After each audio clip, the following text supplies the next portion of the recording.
Friends, UGC net दिसंबर 2025 की form filling चल रही है। यूजीसी नेट एग्जाम शेड्यूल भी जारी हो चुका है, यानी कब एग्जाम होना है वो भी हमने अपने प्रीवियस वीडियो में आप लोगों को बताया था। लेकिन साथ ही साथ यहाँ पर देख सकते हैं अटेंशन, यानी यहाँ पर एक नोटिस जारी की गई है जिसमें कहा गया है कि अब अपना एप्लीकेशन फीस जमा करने के बाद अपना कंफर्मेशन पेज जो है वो जरूर से जरूर अपना जो है डाउनलोड कर लीजिए। पोर्टल क्लोज हो जाएगा 7 नवंबर। यानी अगर आपने फीस जमा कर दी है, आपका पूरा फॉर्म फिल हो गया है, तो आप अपना कंफर्मेशन पेज जो है डाउनलोड कर लीजिए। नहीं तो 7 नवंबर के बाद आपको डाउनलोड करने का ऑप्शन नहीं मिलने वाला है। लेकिन उसके अलावा भी कुछ ऐसी चीजें हैं जिसकी वजह से आपका यूजीसी नेट फॉर्म जो है वो रिजेक्ट हो सकता है। तो फॉर्म फिलिंग अगर कर रहे हैं तो आप लोग ध्यान रखें, या फिर अभी करेक्शन विंडो होगी, ओपन होगी, तो उसमें भी आप करेक्ट कर सकते हैं। तो ऐसी कौन सी चीजें हैं जिसको हमें ध्यान रखना है, कौन सी ऐसी चीजें हैं जिसकी वजह से फॉर्म रिजेक्ट हो सकता है, तो चलिए जल्दी से एक बार आपको वो भी बता देते हैं। तो फ्रेंड्स, यहाँ पर बात करते हैं कि यूजीसी नेट दिसंबर 2025 का जो फॉर्म है वो रिजेक्ट होने के क्या कारण हो सकते हैं। कॉमन रीजन है कि गलत जानकारी भरना। अगर आपने अपने फॉर्म में, उन्होंने कहा था कि 10th जो मार्कशीट है, 10th की जो मार्कशीट है उसी के अकॉर्डिंग अपना नाम, जन्म तिथि आपको भरना है।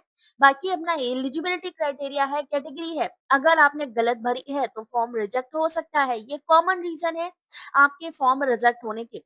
एलिजिबिलिटी पूरी ना होना, मान लीजिए कई लोग ऐसे होते हैं जो 54 पॉइंट समथिंग अगर उनका है, या राउंड ऑफ फिगर में लिख देते हैं 55%, बाद में जब मार्कशीट चेक होती है, जब आपका सर्टिफिकेट जारी होता है, जब उस समय डॉक्यूमेंट मांगे जाते हैं, तो वहां पर प्रॉब्लम आनी शुरू हो जाती है। तो ऐसे में याद रखिएगा, राउंड ऑफ में नहीं, एग्जैक्ट 55% होना चाहिए। अगर आप जनरल कैटेगरी में है, 54.9 भी होगा ना तब भी रिजेक्ट हो जाएगा।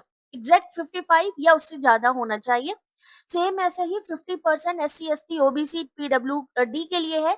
अगर इतने अंक आपने प्राप्त नहीं किए हैं, अभी अंतिम वर्ष में भी नहीं है, तो आपका आवेदन अस्वीकार हो सकता है। यानी अगर आप लास्ट ईयर कैंडिडेट नहीं है तो भी यहाँ पर आपका जो एप्लीकेशन है उसको अस्वीकार किया जा सकता है। और अगर इन केस अगर आपने एग्जाम दे भी दिया, तो जब आप एग्जाम देंगे यूजीसी नेट का, तो उसका टाइम पीरियड होता है कि 1 साल के अंदर अंदर आपको अपना ये जो पासिंग क्राइटेरिया है कि पोस्ट ग्रेजुएशन करने वाला, ये आपको फुलफिल करना होगा।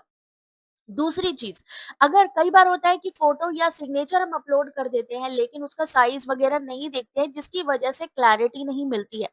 तो अगर आपने फोटो या सिग्नेचर सही साइज में फॉर्मेट में नहीं किया है तो एनटीए फॉर्म को एक्सेप्ट नहीं करेगा। आप लोगों से अगर मान लीजिए, आप सबसे बड़ी सबसे अच्छी चीज क्या है कि कंफर्मेशन पेज, आप जैसे कि मैंने अभी आपसे कहा कि 7 नवंबर से पहले पहले डाउनलोड कर लो। कंफर्मेशन पेज में आपकी क्लैरिटी मिल जाएगी कि फोटो सिग्नेचर सही से अपलोड हुए हैं या नहीं, मास्टर डिग्री का जो आपका जो परसेंटेज है वो सही है या नहीं, जो भी आपने नाम लिखा है, काफी हद तक वहां से आपको पता चल जाएगा कंफर्मेशन पेज से। तो उसको डाउनलोड कर लीजिए। एप्लीकेशन अगर आपका मान लीजिए शुल्क भुगतान अधूरा रह गया है, या किसी वजह से ट्रांजैक्शन फेल हो गया है, तो आवेदन मान्य नहीं होगा। कई बार ऐसा होता है, टेक्निकल इश्यू आ जाती है, हम फॉर्म फिलिंग करते हैं, हमारा अमाउंट भी कई बार डिडक्ट हो जाता है, हम कंफर्मेशन पेज नहीं डाउनलोड करते हैं, तो हमें पता भी नहीं चलता है। तो हमारा जो कंफर्मेशन पेज है वो तभी डाउनलोड होगा जब हमारी एप्लीकेशन फीस जमा हो जाएगी। तो अगर आपने अभी तक नहीं जो है डाउनलोड किया है, चेक कर लीजिए कि आपकी एप्लीकेशन फीस जमा है या नहीं। इनकम्प्लीट फॉर्म, अगर आपने सभी चरण यानी जो भी स्टेप्स दिए गए हैं, अगर आपने पूरी तरीके से जो है अपने फिल नहीं किए हैं या फाइनल सबमिशन पे टिक नहीं किया है, तो भी फॉर्म रिजेक्ट हो सकता है। ये कॉमन रीजन है आपके फॉर्म रिजेक्ट होने के। मल्टीपल एप्लीकेशन, इन्होंने एप्लीकेशन फॉर्म फिलिंग में स्टार्टिंग में ही बता दिया था कि अगर आप एक से अधिक फॉर्म फिल करते हैं तो फॉर्म रिजेक्ट हो सकता है। तो कोशिश करें एक से ज्यादा फॉर्म फिल ना करें। फीस जब तक आप जमा नहीं कर देते तब तक आप कितनी बार भी आप अपने एप्लीकेशन फॉर्म को एडिट कर सकते हैं। दूसरी चीज, कंफर्म जब आपका ये करेक्शन विंडो ओपन होता है तो वहां पर भी कुछ एडिट करने को फील्ड मिलती है। तो इसलिए एक ही फॉर्म रखिए, बहुत सोच समझ के फॉर्म फिल करिए। फेक रॉन्ग डॉक्यूमेंट्स, अगर आपके गलत प्रमाण पत्र हैं, कैटेगरी सर्टिफिकेट अगर आपका सही नहीं है या पहचान पत्र सही नहीं है, तो भी आपका आवेदन निरस्त किया जा सकता है। पहचान पत्र, आइडेंटिटी प्रूफ में इन्होंने यही कहा था कि आप ऐसा अपना आइडेंटिटी प्रूफ दे जिसमें कि आपकी फोटो लगी हो, फिर चाहे आधार कार्ड हो, वोटर आईडी हो, पैन कार्ड हो, तो उनमें क्या होना चाहिए, आपकी फोटो जरूर लगी होनी चाहिए। अगर नहीं लगी है तो करेक्शन विंडो में करेक्ट कर ले। अंतिम तिथि के बाद आवेदन सबमिट नहीं किए जाएंगे।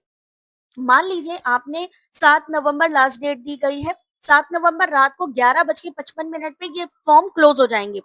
तो कोशिश ये करिए कि 5 या 6 नवंबर तक अपना पूरा प्रोसेस कंप्लीट कर लीजिए, क्योंकि हो सकता है एंड टाइम पे कोई टेक्निकल इशू आ जाए या ट्रांजैक्शन बीच में रुक जाए, जिसकी वजह से फॉर्म एक्सेप्टेड ना हो। बाद में आप कहेंगे तो उस पे कोई भी सुनवाई नहीं होगी।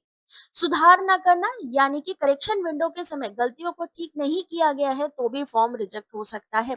कई लोगों के साथ में क्या हो रहा है कि मान लीजिए आधार कार्ड में कुछ और नाम है, सरनेम पहले है, या हो सकता है कि आपका मिडिल नेम अलग दिया गया है, मार्कशीट में अलग है, आधार कार्ड में अलग है।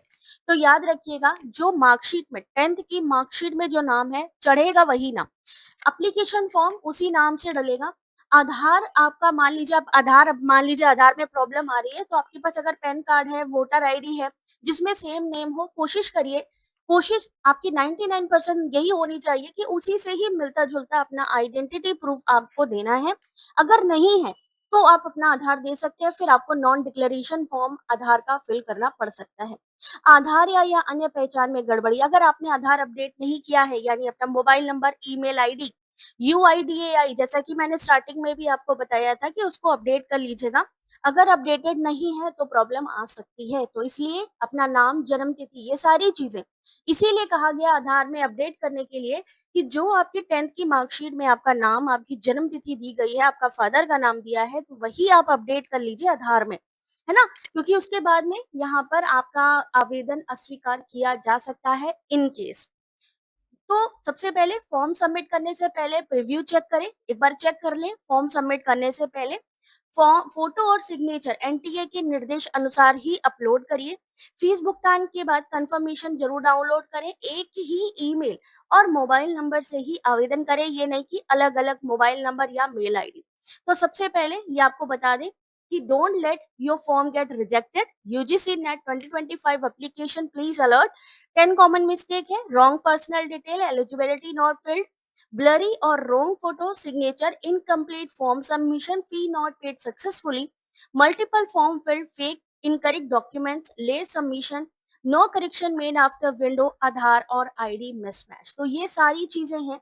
तो इसलिए जब भी आप एप्लीकेशन फॉर्म फिल करें तो उसको 2 बार एटलीस्ट चेक करें और उसके बाद ही फी पेमेंट करें, और उसके बाद अपना कंफर्मेशन पेज को है अच्छे से आप जो है डाउनलोड कर लें, जिससे कि